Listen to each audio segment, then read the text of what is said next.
પર નજર કરીએ તો બનાસકાંઠાના દાંતામાં બાળકો ફસાયા 25 થી વધુ બાળકો નદી કિનારે ફસાયા હોવાનું સામે આવી રહ્યું છે। મંડારાવાસના બાળકો શાળાએ ગયા હતા। બોરડિયાળા પ્રાથમિક શાળામાં અભ્યાસ માટે ગયા હતા। નદીમાં પાણીનો પ્રવાહ વધતા બાળકો ફસાઈ ગયા। 2 કલાક કરતા વધુ સમયથી આ બાળકો ફસાયા છે। આ બાળકોને બચાવવા માટે તજવીજ હાથ ધરવામાં આવી છે।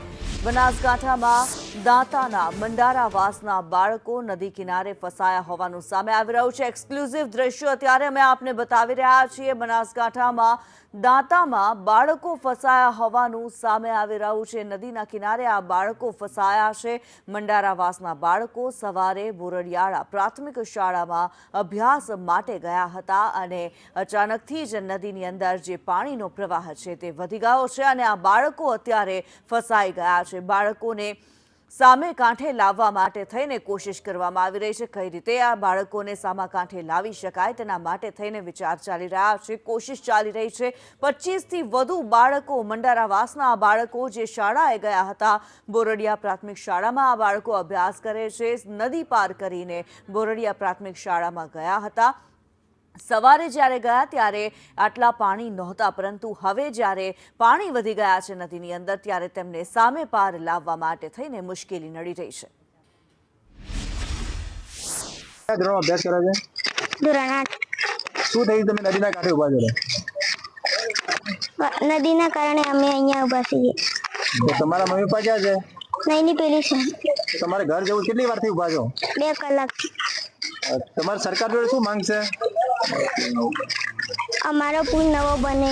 સરકારની જે વિકાસની વાતો છે તે ખરેખર દાંતા તાલુકાના જે બોરડિયા જતો જે એક નદી આવે છે, નદીથી જે મંડારાવાસ જવાનો જે પુલ બનાવવાની અનેકવાર તંત્રને રજૂઆતો કરવામાં આવી છે, ત્યારે કહી શકાય છે કે વારંવાર જે શાળાના જે બાળકો છે તે વારંવાર તેમને તકલીફ પડતી હોય છે અને નદી આવતી હોય છે ત્યારે આ શાળાના બાળકો છે તે ફસાતા હોય છે અને વાલીઓ પણ સામે આવતા હોય છે, પરંતુ વાલીઓ બાળકો સુધી પહોંચી શકતા નથી અને અવારનવાર આ બાળકો શાળામાં જતા હોય છે ત્યારે નદી આવતી હોય છે, ત્યારે બાળકો છે નદીના કાંઠે ઉપર અટવાઈ જતા હોય છે, વાલીઓ સામે ઉભા હોય છે, પરંતુ આ બાળકો સુધી પહોંચી નહીં શકતા। ખરેખર એક શરમજનક વાત છે સરકાર માટે।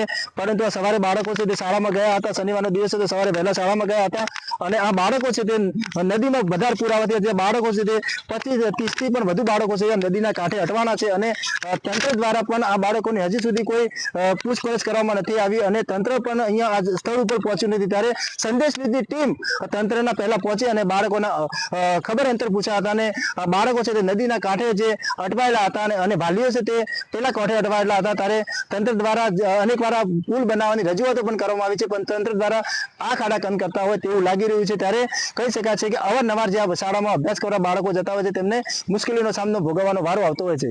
લક્ષ્મણ ઠાકોર, સંદેશ ન્યૂઝ, અંબાજી। અમારા બાળકો શાળામાં ગયેલા હતા, ફસાઈ ગઈ છે બધા બાળકો, તો લેવા માટે ઉભા છીએ।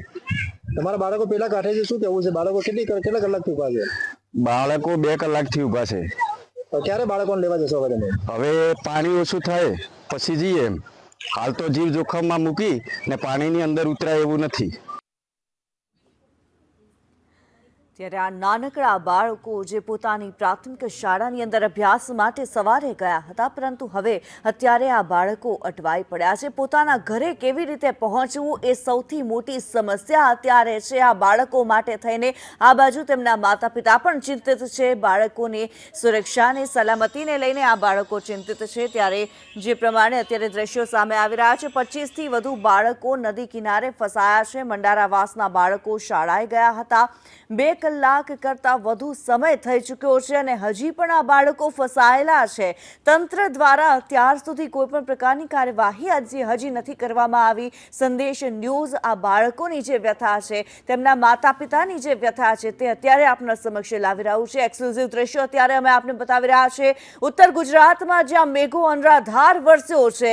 ધોધમાર વરસાદને કારણે નદીઓના જળસ્તર વધ્યા છે, નદીમાં પાણીનો પ્રવાહ વધ્યો છે અને અત્યારે જે દ્રશ્યો સામે આવી રહ્યા છે, દાંતાના દ્રશ્યો અમે આપને બતાવી રહ્યા છે।